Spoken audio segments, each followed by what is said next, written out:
S Janaki ಅವರ ಅಂತಿಮ ದರ್ಶನ ಮೈಸೂರು ಮಹಾರಾಜ ಕಾಲೇಜಿನಲ್ಲಿ ವ್ಯವಸ್ಥೆ, ಸರತಿ ಸಾಲಲ್ಲಿ ಬಂದ ಸಾರ್ವಜನಿಕರು.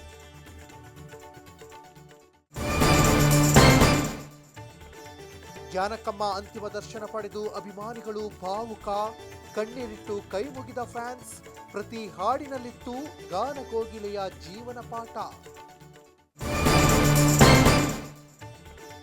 ಜಾನಕಮ್ಮ ಹೆಸರಲ್ಲಿ ಸ್ಮಾರಕ ಮಾಡಬೇಕು, ವಿಡಿಯೋ ಮೂಲಕ ಹಂಸಲೇಖ ಮನವಿ. ಜಾಗ ನಿಗದಿಗೆ ಸರ್ಕಾರಕ್ಕೆ ತಿಳಿಸುವಂತೆ ಜಯಮಾಲಗೆ ಸಂದೇಶ.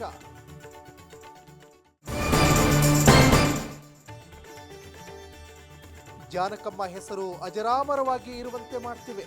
ಚಿತ್ರರಂಗದವರ ಜೊತೆ ಮಾತನಾಡ್ತಿವೆ. ಗಾನ ಕೋಗಿಲೆ ನಿಧನಕ್ಕೆ ಸಿಎಂ ಭಾವುಕ. ಜಾನಕಮ್ಮನಂತ ಗಾಯಕಿ ಮತ್ತೆ ಹುಟ್ಟಿ ಬರಲು ಸಾಧ್ಯವಿಲ್ಲ. ಅವರು ನಮ್ಮೆಲ್ಲರಿಗೂ ತಾಯಿ ಅಂತಿದ್ರು. ಎಸ್ ಜಾನಕಿ ಅಗಲಿಕೆಗೆ ಫಿಲ್ಮ್ ಚೇಂಬರ್ ಅಧ್ಯಕ್ಷೆ ಕಂಬನಿ.